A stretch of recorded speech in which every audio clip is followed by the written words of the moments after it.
diseño, si es que no nos daría un buen resultado, volvemos al paso 1, realizamos las correcciones necesarias y se volvería a hacer los cálculos, ¿no? Habíamos mencionado también que en este diseño del método API 11, RP11L, los datos mínimos que necesitamos es el nivel de fluido, la profundidad de la bomba, velocidad de bombeo, longitud del stroke, diámetro del pistón, gravedad específica del fluido, el diámetro nominal de la tubería y si es que está anclada o no está anclada, y el diámetro de la sarta de varillas. ¿Qué significará que la tubería no esté anclada?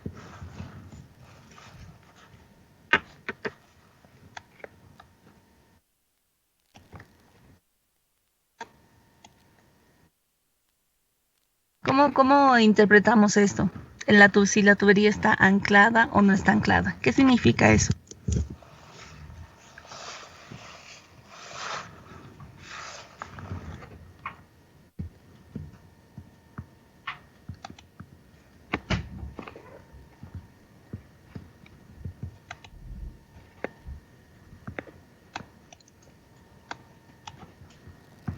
Reguerín.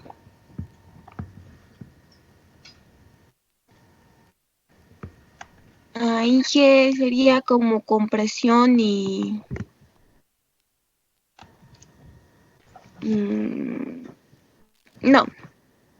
no sé, Inge. ¿Ya?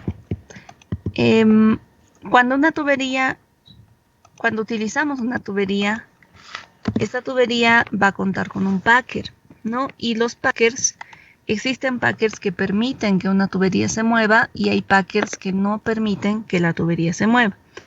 Una tubería no anclada no significa que no tenga packer, ¿no? Puede ser una tubería que tiene el packer, pero que este packer permite el movimiento de la tubería. Podemos analizar la tubería, el packer, y existen packers que permiten que la tubería se mueva y hay packers que no permiten que la tubería se mueva. Lo vamos a anotar acá.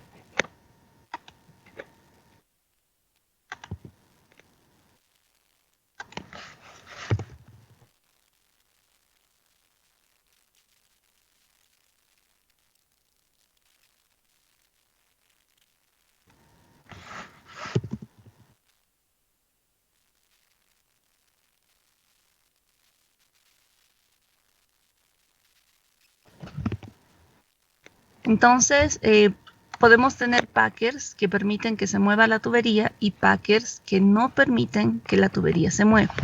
Si el packer no permite que la tubería se mueva, significa que la tubería está fija, que la tubería no se va a elongar o no se va a mover. Si no permite que la tubería se mueva, significa que la tubería va a estar fija. En este caso, si el packer no permite que la tubería se mueva, estaríamos hablando de una tubería anclada. Y si el packer permite que la tubería se mueva, estaríamos hablando de una tubería no anclada. Entonces, al decir que la tubería esté anclada o no esté anclada, no significa que no tiene packer.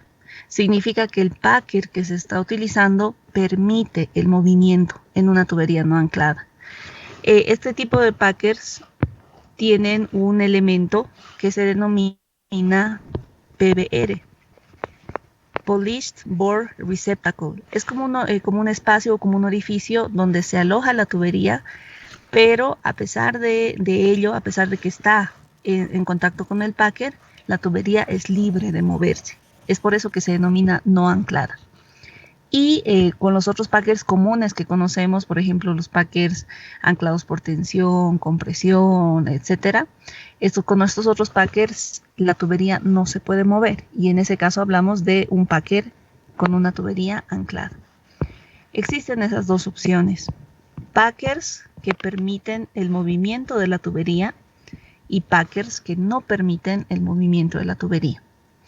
El packer que permite que la tubería se mueva tiene un elemento denominado PBR, o en inglés Polished Bore Receptacle, que es como un orificio, como un receptáculo, donde se aloja la tubería y a pesar de ello permite su movimiento. Se utiliza este tipo de packers cuando se anticipa que la tubería va a tener un movimiento durante la vida productiva del pozo. Ese movimiento se puede dar, por ejemplo, por cambios bruscos de temperatura, ¿no? Si se anticipa que la temperatura va a incrementar o que la temperatura va a afectar al cambio de longitud de la tubería, se puede utilizar tipos de packers que permitan su movimiento.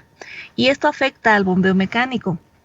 Habíamos visto unas gráficas o un video de las cartas dinamométricas en el que si la tubería se puede mover, al moverse la bomba o al moverse el pistón en las carreras ascendente y descendente, puede hacer que se mueva la tubería también.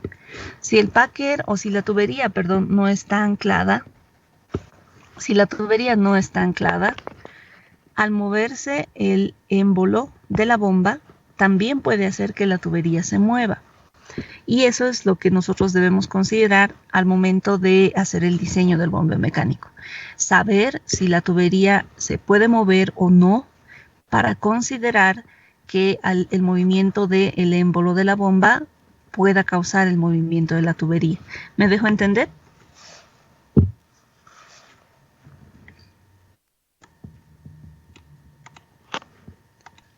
Sí. Sí. Gutiérrez, ¿puedes repetir lo que acabo de explicar, por favor? Claro, Isis. Hemos hablado que cuando la tubería está anclada, todo eso, por ejemplo, depende de los packers, de que si están igual anclados o no. Que hemos hablado del PBR, que significaba... un momento, ¿qué significaba? No, chucha, no dijiste medio esa parte ahorita. Ya.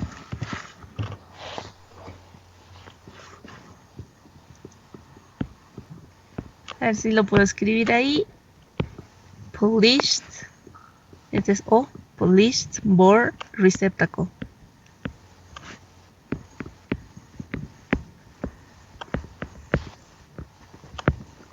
Ese es el PBR. Polished Bore Receptacle, que es un tipo de un elemento que utiliza el packer que permite que la tubería se mueva dentro del packer. Y esto puede hacer que si utilizamos una bomba, la bomba tiene un émbolo que va a estar en movimiento. Ese movimiento del émbolo puede causar el movimiento de la tubería. Si es que tuviéramos una tubería anclada, no se considera el movimiento de la tubería. Si es que no está anclada, hay que considerar que la tubería se puede mover. ¿Alguna pregunta hasta ahí?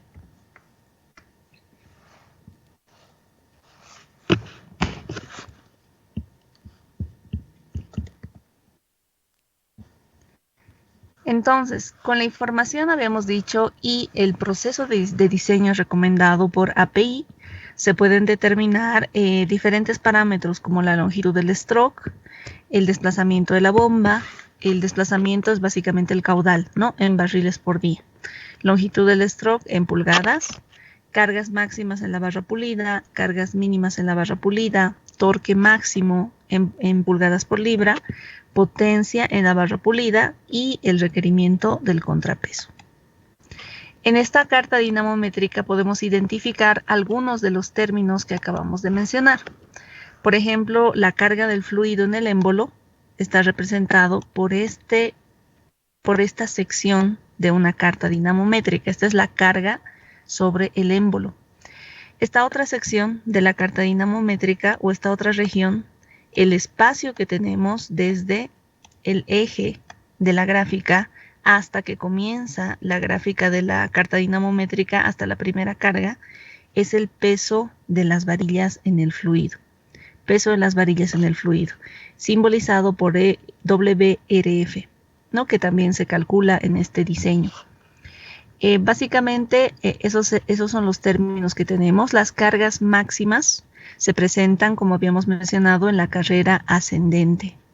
Esta sección representa la carrera ascendente y las cargas máximas están representadas por este valor, ¿no? F1, que es lo máximo o la carga máxima o las fuerzas máximas a las que podemos llegar o a las que alcanzamos. Y las cargas mínimas, por otro lado, son el valor mínimo de cargas que tenemos identificadas en una carta dinamométrica.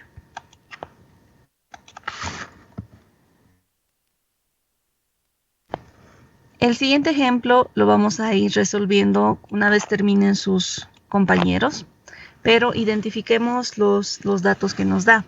Dice, determine los parámetros principales del siguiente sistema de bombeo, utilizando el método API-RP11L.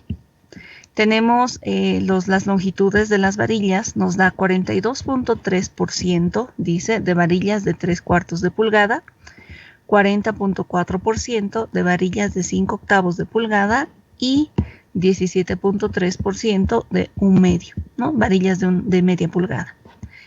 Y una profundidad de 5.000 pies. El diámetro del pistón es de 1.5 pulgadas, el nivel de fluido es de 4.800 pies, el diámetro de la tubería es de 2/7/8 de pulgada, la velocidad de bombeo es de 10 strokes por minuto, la longitud del stroke 120 pulgadas, la gravedad específica del fluido 0.95, la tubería es una tubería no anclada, significa que va a permitir, se va a poder mover, el packer permite que la tubería se mueva. Y el volumen programado o el volumen que queremos producir son 260 barriles por día. Habíamos hablado del nivel de fluido y de la profundidad. Nos indica en este caso que la profundidad es de 5.000 pies.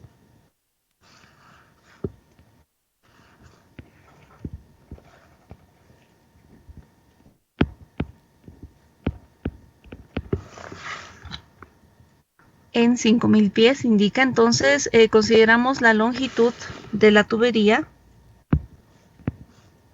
como los 5.000 pies. Y también nos indica un nivel de fluido. Este nivel de fluido podemos notar que es menor a los 5.000, 4.800 pies. Lo que significa que la tubería o el fluido dentro de la tubería no está alcanzando a superficie, no se está produciendo. El fluido solamente está alcanzando hasta una determinada profundidad en la tubería. Tenemos el nivel de fluido de 4.800 pies.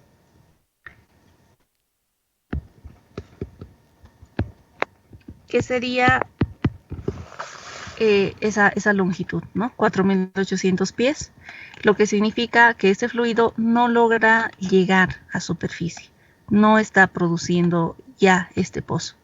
Y en base a eso, nosotros queremos aplicar el método de bombeo mecánico para poder elevar el fluido hasta superficie. ¿Me dejo entender? ¿Alguna pregunta hasta ahí?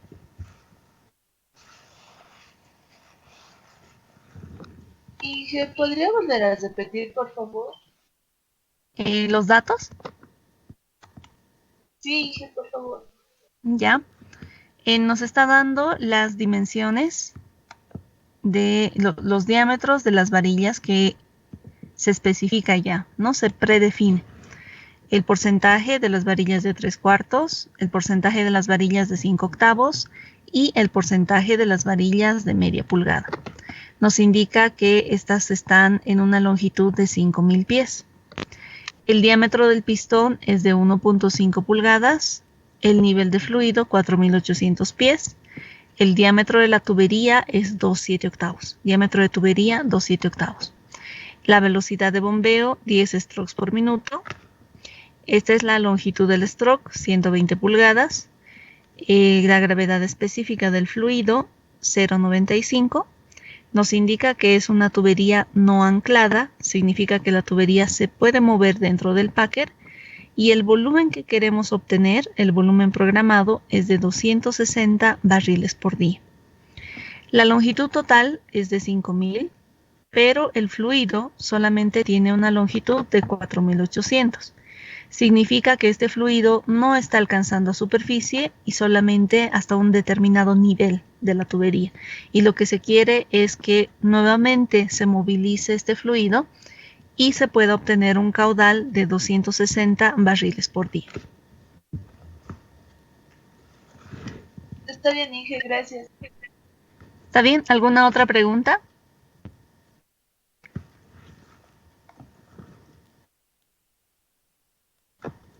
¿Alguien ya retornó de Moodle? ¿Sí? Sí, ya retornaron, ¿no? Entonces el siguiente grupo, por favor, puede dirigirse a Moodle. Las 11 personas restantes: Gutiérrez, Hualpa, Guanaco, Ibáñez, López, Maidana, Reguerín, Ruiz, Zuñagua, Vargas, Vega y Balboa. El siguiente grupo, por favor, puede dirigirse a Moodle.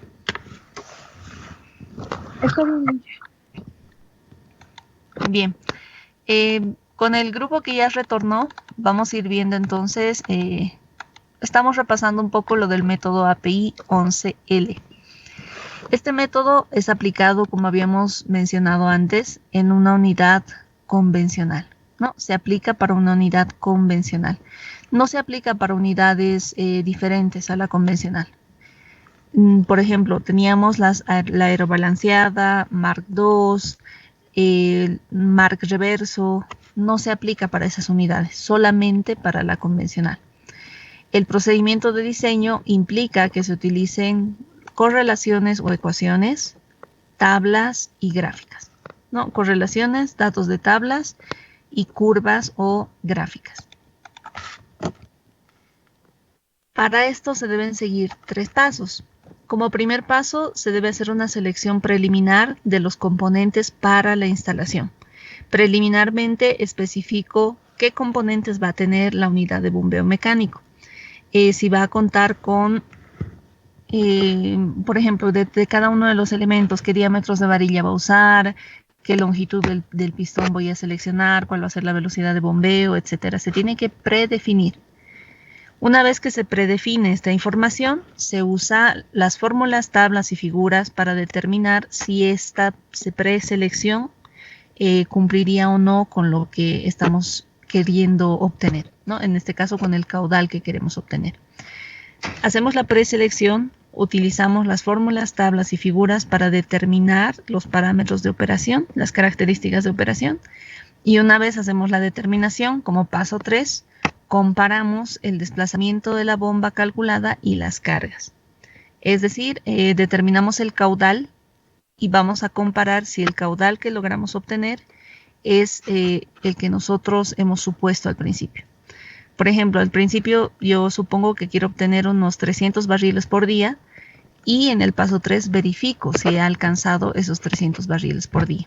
Si no he alcanzado el caudal programado y las cargas superan a las cargas máximas, vuelvo al paso 1 y cambio algún parámetro y volvemos a hacer los cálculos.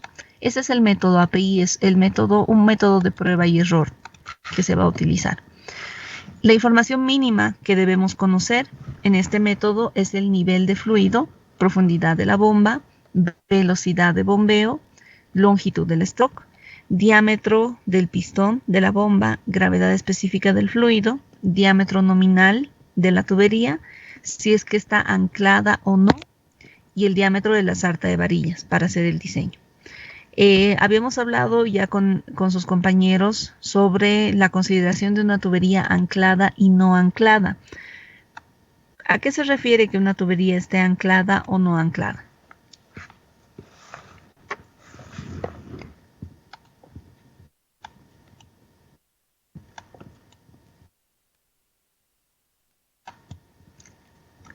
¿Cuándo se consideraría una tubería anclada o no anclada?